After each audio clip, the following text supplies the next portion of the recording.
Hello! Good evening.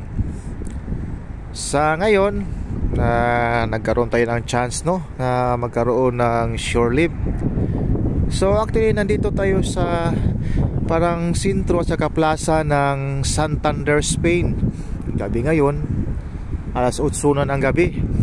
So buti na lang hindi kami natuloy na bitaw ngayon. So hopefully bukas na ng umaga matatapos din yung mga diskarga sa dala nating mga kargada. So kaya ngayon, yung gabi nakasulib tayo.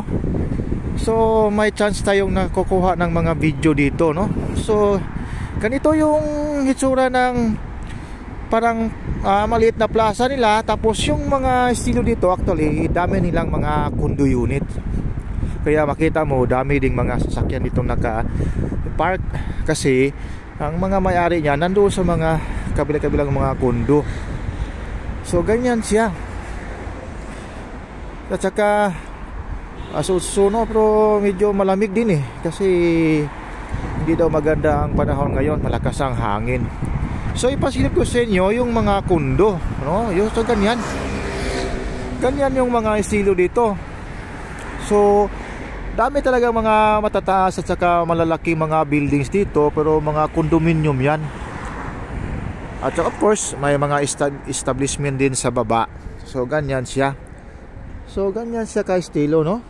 So yung pinanggaling natin doon, ganyan. So gandang-ganda ng... At saka yun, dito din marami din tayong makitang mga tao na mahilig din sa mga alagang mga aso.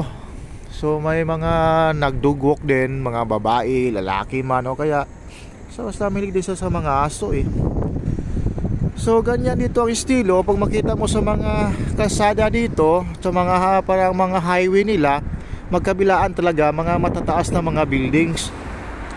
Yung mga buildings na yan is parang condominium siya So ganyan siya ang estilo. Saka papunta doon, ganyan siya. Okay. So konting lakad-lakad lang tayo, kasi yung mga kasamahan natin pumunta pa sa mall. Tapos nagkahiwalay kami. Ang ginawa namin, dito lang kami sa lapit-lapit lang. Ayaw namin mag-taxi, gusto namin maglakad-lakad lang Saka bili-bili ng konting mga makakain. At saka makatipid-tipid din gusto na lang uminom ng beer, bili na lang beer doon sa mga store. Saka dito sa plaza na lang dadalhin, patago-tago, may bag naman. Yan, kasi pag pumunta ka sa bar, medyo malaki-laki, magasto-gasto. Dami talaga mga bar dito. When in fact, sabi nga nila dito hanggang 3 as kwarto ng madaling araw pa yung mga bar dito. At saka yung mga mall, mga 9 o'clock o saka 10 o'clock. Yan. So ganyan siya. Okay. So at least man lang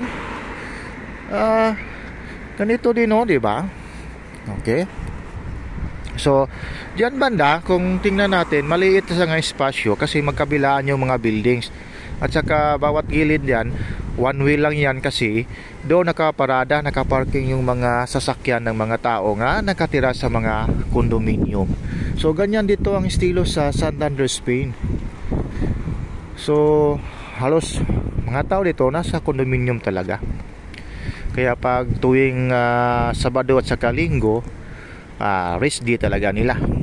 So mga store sirado. Mostly ang mga open lang yung mga bar, mga kainan, pati nga yung mall maaga pa, alas 6 nagsasara na.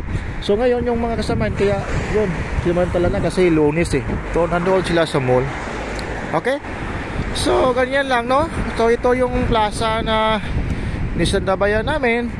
Okay, kasama ko dito si Mayordoma namin. Tapos ito yung mga bus nila. May bus din sila, yun, public bus.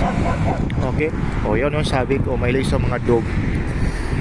Okay, so I think that's all for this short video. And at least nakita-kita natin yung talaga ang sistema ng mga dito sa Santander, Spain. So hopefully makabalik tayo dito at saka marami tayong makuha mga videos. So I think that's all. And thank you so much for watching. This is Ricky Arcel and Babu.